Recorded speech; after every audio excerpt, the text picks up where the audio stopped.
आज का सत्संग परम संत श्री हजूर स्वामी जी महाराज जी की वाणी में से लिया गया है और आज आप गुरु और नाम भक्ति के बारे में समझाने की कोशिश कर रहे हैं।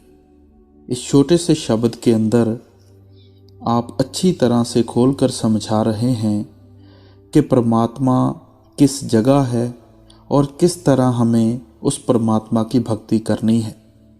सत्संग की शुरुआत आप गुरु का ध्यान कर प्यारे, बिना इसके नहीं छुटना, नाम के रंग में रंगे जा, मिले तो है धाम निज अपना, यहाँ से शुरू करते हैं। आप फरमाते हैं कि परमात्मा कहीं बाहर नहीं है, वह हमारे शरीर के अंदर है, वह हमारी देह और हमारे वजूद के अंदर है। हर एक महात्मा ने समझाया है कि अगर कोई प्रयोगशाला है जिसके अंदर जाकर हम मालिक की खोज कर सकते हैं, भक्ति और पूजा कर सकते हैं, वह केवल हमारा शरीर है, हमारी देह है, हमारा वजूद है। बाहर से ना तो आज तक किसी को कुछ प्राप्त हुआ है, ना कभी प्राप्त हो सकता है। परमार्थी साहित्य में ध्यान शब्द कई तरह से प्रयुक्त हुआ है। ध्यान का एक अर्थ चेतना, ख्याल या तवज्जो है। दुनियादारों का ध्यान बुरी तरह दुनिया में फैला होता है और दुनिया से बंधा होता है। जिस चीज़ से प्रेम होता है उसी चीज़ में ध्यान होता है और जिस चीज़ में ध्यान होता है उससे लगाव हो जाता है। संत महात्मा उपदेश देते हैं कि ध्यान को दुनिया से निकालकर प्रभु और उसके नाम में लगाओ। जैसे जैसे प्रभु की ओर ध्यान दोगे, दुनिया से लगाव कम होता जाएगा और प्रभु से तुम्हारा प्रेम बढ़ता जाएगा। अब हमारी हस्ती का असल आधार हमारा ध्यान, हमारी वृत्ति जहाँ सुरत है। हम वहाँ होते हैं जहाँ हमारा ध्यान होता है और हम वैसे होते हैं जैसा हमारा ध्यान होता है। अगर कोई व्यक्ति पुस्तक पढ़ने, गीत सुनने या किसी समस्या का हल ढूंढने में खोया हुआ है तो उस समय उसके पास कुछ भी होता रहे, उसे उसका कुछ भी पता नहीं होता, क्योंकि उसका ध्यान उस कार्य में होता है जो कार्य वह कर रहा होता है। कई बार हम शारीरिक तौर पर मंदिर, स्कूल या सत्संग में होते हैं, परंतु हमारा ध्यान कहीं और होता है। जब तक ध्यान पूरी तरह से उस कार्य में नहीं है जो कर रहे हैं, उस कार्य में कभी भी सफलता प्राप्त नहीं हो सकती। इसलिए संत महात्मा उपदेश देते हैं कि हमें सिर्फ बाहर से रीत की पूर्ति के लिए या दिखावे की खातिर प्रभु भक्ति नहीं करनी चाहिए। भक्ति में तभी सफलता प्राप्त होती है अगर ध्यान भक्ति में होगा। कई बार हम घंटों सिमरन करते हैं परंतु ध्यान सिमरन में नहीं होता, इसलिए एकाग्रता प्राप्त नहीं होती। ऊपर कहा गया है कि हम वैसे होते हैं जैसे हमारी वृत्ति जहाँ ध्यान होता है। इंसान का असल धर्म और जाति उसकी वृत्ति जहाँ ध्यान है। मान लो एक व्यक्ति ने जोगी का भेष धारण किया हुआ है और वह घर गृहस्थी को त्याग कर जंगलों में चला गया है, लेकिन उसकी वृत्ति, उसका ध्यान संसार, इसके पदार्थों तथा इंद्रियों के भोगों की तरफ है, तो वह वास्तव में त्यागी नहीं, भोगी है। इसलिए संत महात्मा उपदेश देते हैं कि तुम भेषी भक्त ना बनो, तुम अपने ध्यान, अपनी वृत्ति और अपने ख्याल को संसार और इसके भोगों में से निकालकर परमात्मा की तरफ अपने ध्यान को लेकर जाओ। ध्यान का संत मत में समझाई जाने वाली रूहानी साधना से गहरा संबंध है। वर्तमान अवस्था में हमारा ध्यान शरीर और संसार में फैला हुआ है, जबकि परमात्मा और उसका नाम हमारे अंदर है। हमारे मन की दो वृत्तियां हैं। यह पल पल संसारिक पदार्थों और शक्लों के बारे में सोचता है। इसे महात्मा सिमरन करना कहते हैं। मन की दूसरी वृत्ति ध्यान करने की है। यह जिस चीज़ का सिमरन करता है उसकी शक्ल भी इसके सामने आ जाती है। दुनिया के शक्लों पदार्थों के सिमरन और ध्यान के कारण मन इनमें फैल चुका है और इनसे बंध चुका है। इस सिमरन और ध्यान के कारण इसका इन वस्तुओं से लगाव हो गया है और यह लगाव ही मनुष्य के बार बार इस संसार में जन्म लेने का कारण बनता है। संत महात्मा समझाते हैं कि सिमरन और ध्यान की मन को कुदरती आदत पड़ चुकी है। इसका एक ही इलाज यह है कि सिमरन और ध्यान का आधार बदला जाए। इसलिए संत महात्मा साधक को ध्यान को आंखों के पीछे रखकर प्रभु के नाम का सिमरन करने की युक्ति समझाते हैं। जैसे जैसे साधक प्रेम और लगन से सतगुरु की बताई युक्ति के अनुसार सिमरन करता है, उसका ख्याल आंखों के पीछे एकाग्र होना शुरू हो जाता है, परंतु वहां पर अंधेरा होने और कुछ ना दिखाई देने के कारण ख्याल ठहरता नहीं। इसलिए जरूरी है कि इसे वहां स्थिर करने के लिए किसी के स्वरूप का ध्यान किया जाए। परमात्मा हमें दिखाई नहीं देता, इसलिए उसके स्वरूप का ध्यान नहीं किया जा सकता। संसार की सब वस्तुएं नाशवान हैं, इसलिए उनका भी ध्यान नहीं किया जा सकता। यदि हम नाशवान वस्तुओं का ध्यान करेंगे तो इसका ध्यान हमें इनके स्तर पर ले जाएगा और फिर ध्यान किसका किया जाए। महात्मा समझाते हैं कि संत सतगुरु अपनी आत्मा परमात्मा में लीन करके परमात्मा का रूप हो चुका होता है। वह बाहर से साधारण इंसान दिखाई देता है, परंतु अंतर में उसकी लिव प्रभु से जुड़ी होती है। सतगुरु का ध्यान सदैव प्रभु में होता है। इसलिए जब हम सिमरन करते हुए सतगुरु के स्वरूप का ध्यान करते हैं तो हमारे ध्यान को वहां पर ठहरने के लिए आधार मिल जाता है। इस तरह मन और आत्मा आंखों के पीछे एकाग्र और स्थिर हो जाते हैं। आंतरिक मंडलों में चढ़ाई इसके बाद ही शुरू होती है। गुरु अर्जन देव जी फरमाते हैं, गुर की मूरत मन में ध्यान, गुर के शब्द मंत्र मन मान। आप समझाते हैं कि गुरु मंत्र का जाप करते समय सतगुरु के स्वरूप का ध्यान करना चाहिए। इससे मन आंखों के पीछे एकाग्र और स्थिर हो जाएगा और आत्मा की रूहानी मंडलों में चढ़ाई शुरू हो जाएगी। स्वामी जी महाराज भी यही फरमाते हैं, गुरु का ध्यान कर प्यारे, बिना इसके नहीं छुटना। गुर की प्रीत पर पहले बाहर घट शब्द को सुनना। गुरु से प्रीत करने का अर्थ गुरु के बताए हुए नाम का सिमरन और गुरु के स्वरूप का ध्यान है। इसे ही गुरु भक्ति भी कहा गया है। जब गुरु भक्ति द्वारा ध्यान आंखों के पीछे एकाग्र हो जाएगा तो वहां शब्द की ध्वनि सुनाई देनी शुरू हो जाएगी। उस शब्द को पकड़कर आत्मा आंतरिक रूहानी मंडलों पर पहुंच जाएगी। वास्तव में गुरु के स्वरूप का ध्यान करना बहुत कठिन है। गुरु परम निर्मल है और हमारा मन मालिनता से भरा हुआ है, मैल से भरा हुआ है। इसलिए मालिन हृदय द्वारा गुरु के स्वरूप का ध्यान करना अति कठिन है। संत महात्मा समझाते हैं कि यदि तुम गुरु के स्वरूप का ध्यान नहीं कर सकते तो सुरत को आंखों के पीछे रखकर अंधेरे में ध्यान से देखते हुए सिमरन करते जाओ। जैसे जैसे सिमरन द्वारा मन निर्मल होगा, गुरु के स्वरूप का ध्यान बनना शुरू हो जाएगा। ध्यान सिमरन का ही गृढ़ अवस्था है। जब सिमरन करने वाला और जिसका सिमरन किया जाता है एक हो जाते हैं तो जिसका सिमरन करते हैं उसका नूरी स्वरूप भी अंदर प्रकट हो जाता है। अंतर में सिमरन और ध्यान द्वारा सतगुरु के नूरी स्वरूप को प्रकट कर लेना सिमरन और ध्यान की पूर्णता है और इसे ही सतगुरु भक्ति की पूर्णता कहा जाता है। इसके बाद आत्मा सारा रूहानी सफर सतगुरु के नूरी स्वरूप की अगुवाई में और शब्द की सहायता से तय करती है। गुरु की शरण दृढ़ कर ले, बिना इस काज नहीं सरना। अब हम यह तो समझ गए कि परमात्मा हर एक के शरीर के अंदर है और अंदर ही हमें परमात्मा मिलता है। यह भी पता चल गया कि सिमरन के जरिए आंखों के पीछे ख्याल इकट्ठा करना है। गुरुमुखों के स्वरूप का ध्यान करके ख्याल को अंदर ठहराना है। यह भी पता चल गया कि शब्द की आवाज़ सुनकर अंदर ही रूहानी तरक्की शुरू कर देनी है। शब्द की कमाई के जरिए मन से दुनिया के रंग उतर जाएंगे, मालिक की भक्ति की ओर प्यार का रंग चढ़ जाएगा।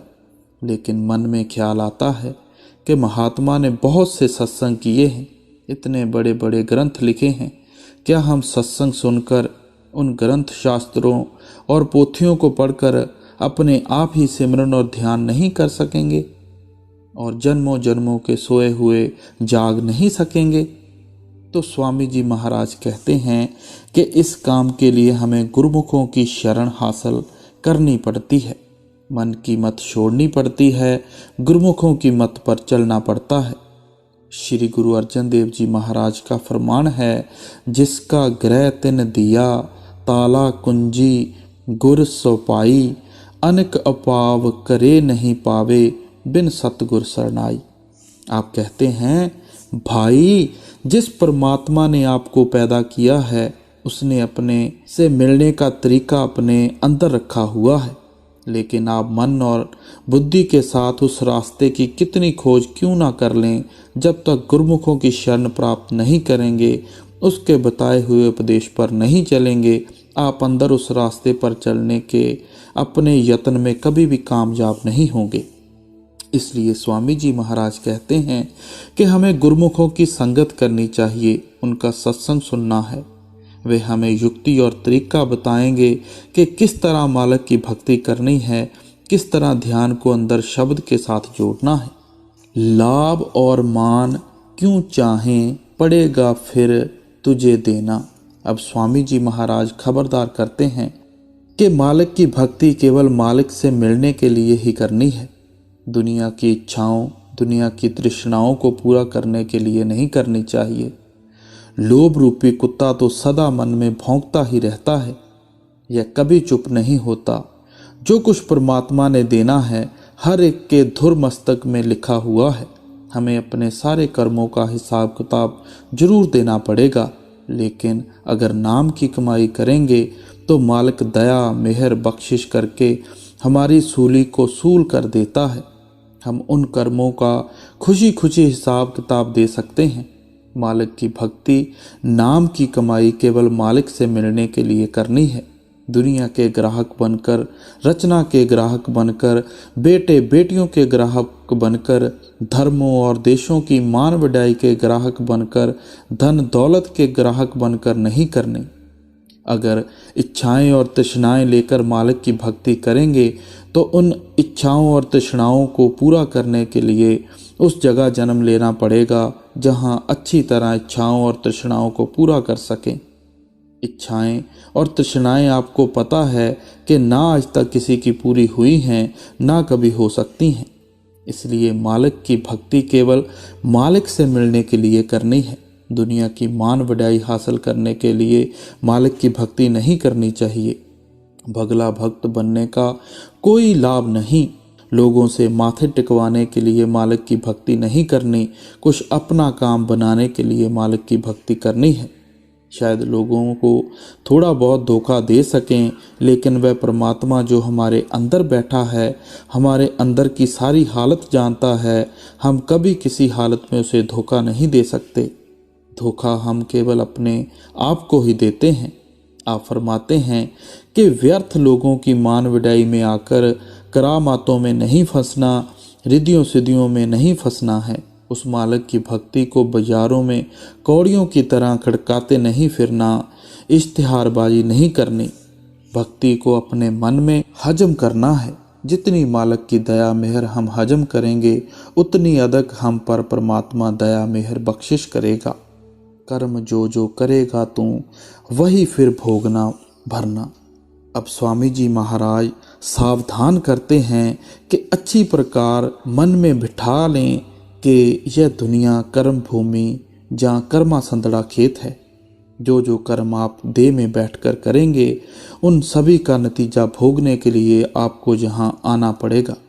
अगर अब अपने पेट के लिए दुनिया में लोगों के गलों पर छुरियां चलाएंगे तो हमें यह नहीं भूलना चाहिए कि कोई ऐसा समय और वक्त आएगा कि हमारी गर्दन उनके नीचे होगी और उनके हाथों में छुरियां और कुल्हाड़ियां होंगी। जो कुछ पीछे हो चुका है भजन सिमरन के साथ उसकी माफ़ी मिल सकती है, लेकिन कम से कम आगे के लिए तो कोई ऐसा बीज ना बोएं जिसके लिए हमें फिर इस देह के बंधनों में आना पड़े। महात्मा सावधान करते हैं कि जहाँ सोच समझ कर चलना चाहिए। कर्म करते समय हम सोचते हैं कि हमें कौन देखता है, दरवाजे बंद कर लें, रात का अंधेरा है, लेकिन हम भूल जाते हैं कि देखने वाला कहीं दूर नहीं है, हमारे शरीर में ही बैठा हुआ है। इसको तो किसी गवाह की भी ज़रूरत नहीं पड़ती, किसी जज की भी ज़रूरत नहीं पड़ती, किसी सिफारिश की भी ज़रूरत नहीं पड़ती। जो कुछ वह देखता है उसके अनुसार ही हमें देह में आकर हिसाब किताब भोगना पड़ता है। जगत के जाल से यूं तू हटो मर्दानगी करना। स्वामी जी महाराज समझाते हैं कि हम बड़ी बुरी तरह काल के जाल में फंसे हुए हैं। जो कर्म हमने पीछे किए हैं उनका नतीजा आज भोगने में लगे हुए हैं। आगे के लिए फिर वही बुरे और खोटे कर्म कर रहे हैं। हम भूले बैठे हैं कि इनका नतीजा भोगने के लिए फिर यहाँ आना पड़ेगा। गुरु नानक साहब कहते हैं, बाबा जग फाथा महाजाल। हम बड़ी बुरी तरह काल के जाल में फंसे हुए हैं। कोई खुश किस्मत जीव है जो इस जाल को तोड़कर उस परमात्मा के पास पहुंचता है। इस काल के जाल में से निकलना किसी सूरमे का काम है, किसी बहादुर का काम है। मालिक ने इंसान का जामा केवल इसलिए दिया था कि इससे फ़ायदा उठाकर कर्मों का जाल खत्म कर सकें, रूह और मन की गांठ खोल सकें, आत्मा को निर्मल कर सकें, वापस जाकर परमात्मा से मिलने के काबिल बन सकें। नहीं तो हमारा देह में आने का मकसद ही क्या है। जिस तरह सारे यामों के अंदर खा पीकर हम यहाँ पहुँच गए हैं, उसी तरह अब खा पीकर ऐशो इशरत करके आगे चल पड़ेंगे और हमारा जन्म मरण का सिलसिला बना ही रहेगा। आप कहते हैं कि हर एक को इस मौके से पूरा फ़ायदा उठाना चाहिए, काल के जाल को तोड़ना चाहिए, मालिक की भक्ति करनी चाहिए, शब्द या नाम की कमाई करनी चाहिए। जिन्होंने मार मन डाला उन्हीं को सूरमा कहना। हमें कौन हमेशा कर्मों के जाल में फंसाए रखता है? आप फरमाते हैं, हमारा मन। इसलिए कहते हैं, जो मन को काबू कर लेता है असली सूरमा बहादुर वही है। दुनिया में बहादुर और सूरमाओं की कोई कमी नहीं है। लोगों ने अपने बाल बच्चों या परिवारों के लिए, दोस्तों के लिए, कौमों, मजहबों, मुल्कों के लिए जीवन तक कुर्बान कर दिए, लेकिन उनसे भी बड़ा सूरमा वह है जो अपने ही मन पर काबू पा लेता है। स्वामी जी महाराज कहते हैं कि सबसे पहले अपने नफ्स पर काबू पाएं, अपने मन पर काबू पाएं। गुरु नानक साहब ने कहा है, मन जीते जग जीत। अगर आप मन को जीत लेंगे तो सारी दुनिया के बनाने वालों को जीत लेंगे। मन ही है जिसके अधीन होकर आज भाई भाई का दुश्मन है, कौम कौम की दुश्मन है, मजहब मजहब का दुश्मन है। आप रोज़ अखबार पढ़ते हैं, रेडियो सुनते हैं कि किस तरह हम एक दूसरे के खून के प्यासे हैं, एक दूसरे को हराकत की नज़र से देख रहे हैं। जय जो कुछ भी हमसे करवा रहा है हमारा मन करवा रहा है। बड़ा बैरी जे मन घट में इसी का जीतना कठना। अब स्वामी जी महाराज फरमाते हैं कि अगर हमारा बाहर कोई दुश्मन है, हम उससे बचने के 100 उपाय कर लेते हैं। बंदूकों के पहरे रख लेंगे, तोपों के पहरे रख लेंगे, किलों में बंद हो जाएंगे, घर के बाहर गार्ड लगा देंगे, जंगलों पहाड़ों में छिप कर बैठ जाएंगे। लेकिन मन ऐसा चालाक व अक्लमंद दुश्मन है जो हमारे शरीर के अंदर बैठा हुआ है। हम इसको छोड़कर कहाँ जा सकते हैं? पता नहीं इसने किस समय हमें धोखा दे देना है, किस समय उंगलियों पर नचाना शुरू कर देना है। कभी दोस्त बनकर गुमराह कर देता है, कभी दुश्मन बनकर डरा देता है, किसी भी गलत रास्ते पर डाल देता है।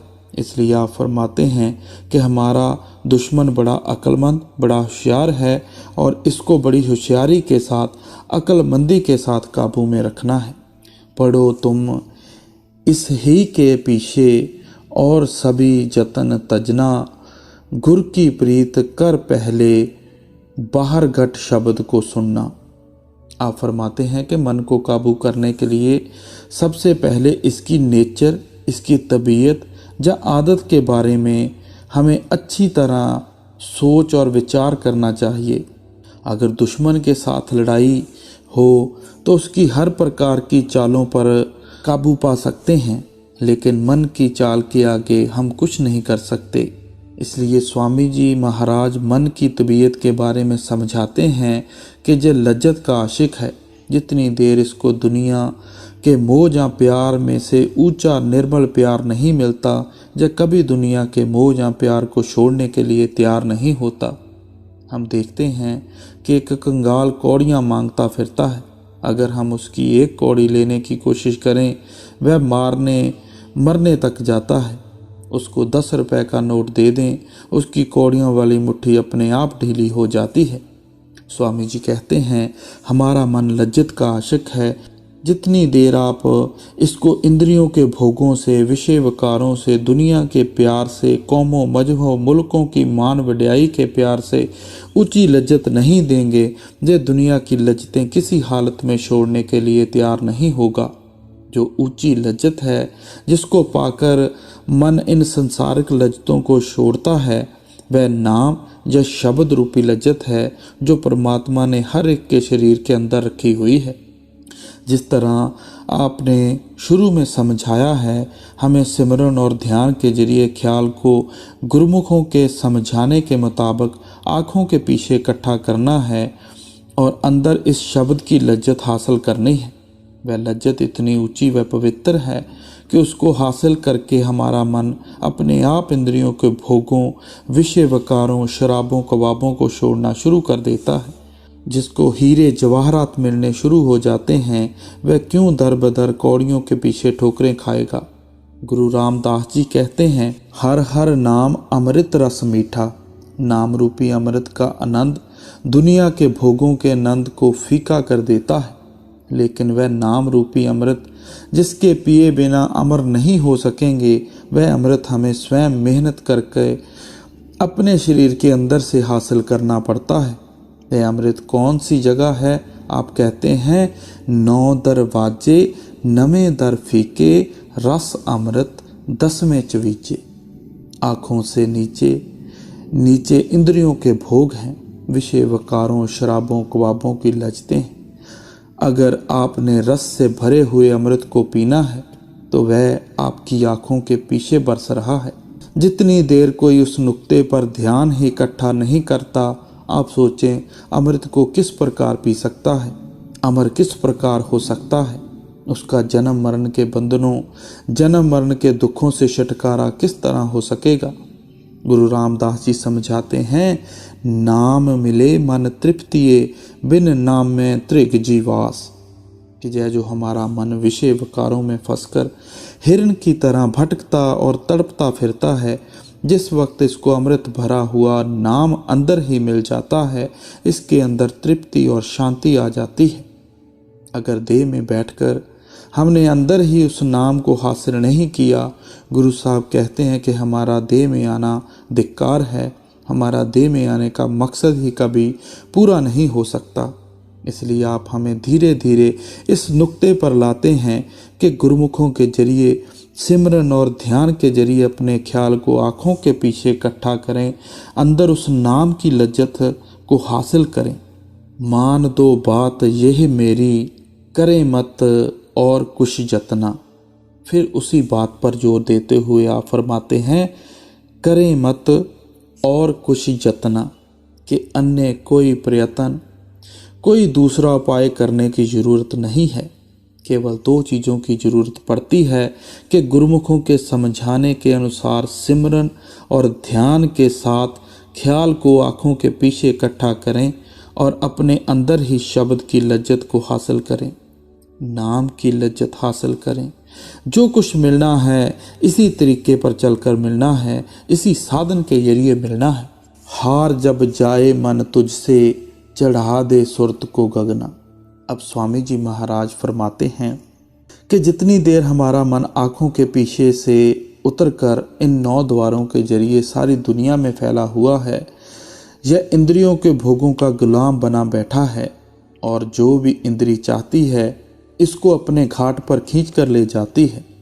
जब तक मन इंद्रियों का गुलाम है हम हारे हुए हैं, हमारा मन जीता बैठा है। लेकिन जब गुरमुखों की संगत और सोबत में जाकर हम सिमरन और ध्यान के जरिए इसको आँखों के पीछे इकट्ठा करके शब्द के साथ जोड़ देते हैं, हम जीतना शुरू कर देते हैं, हमारा मन हारना शुरू कर देता है।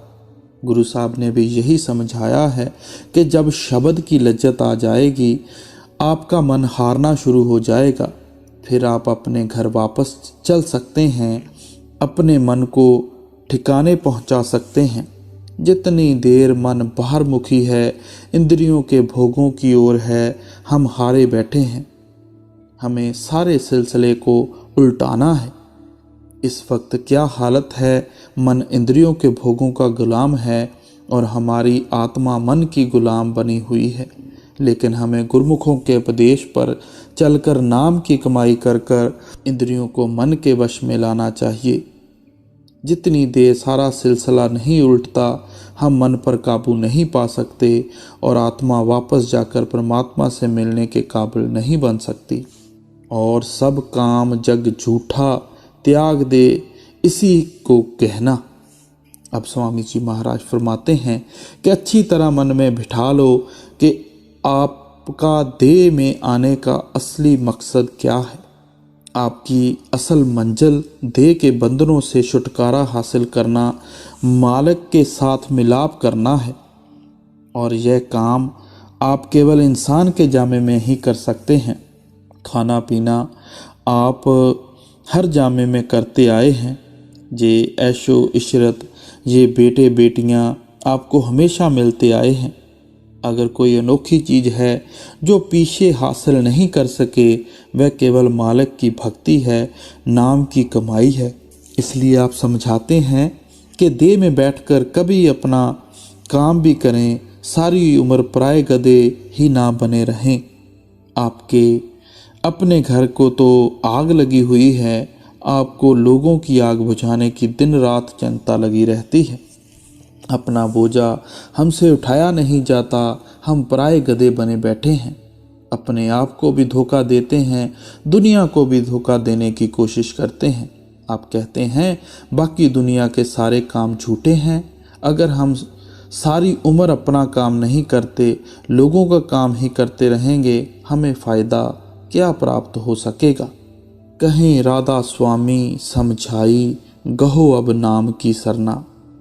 इस छोटे से शब्द के अंदर स्वामी जी महाराज ने संतमत के बारे में हमें बड़ी अच्छी तरह खोलकर समझाया है कि परमात्मा कौन सी जगह पर है, किस तरह परमात्मा की खोज करनी है, किस तरह परमात्मा की भक्ति करनी है। अंत में आप यही नसीहत करते हैं कि हर ओर से ध्यान हटाकर शब्द के साथ जोड़ना है, नाम के साथ जोड़ना है। इसलिए हमें भी चाहिए कि आपके उपदेश से फ़ायदा उठाकर अपने ख्याल को अंदर शब्द के साथ जोड़ें, नाम के साथ जोड़ें। सो गुरु प्यारी साध संगत जी, आज का ये बड़ा ही महत्वपूर्ण सत्संग हमने श्रवण किया। उम्मीद है कि सत्संग को सुनने के बाद हम सभी भजन सिमरन पर बैठेंगे और उस गुरु के काबिल बनेंगे जो मौजूदा सरकार हमें जोर देते हैं कि आओ कुछ करके दिखाएं, कुछ पर कर दिखाएं। राधा स्वामी जी।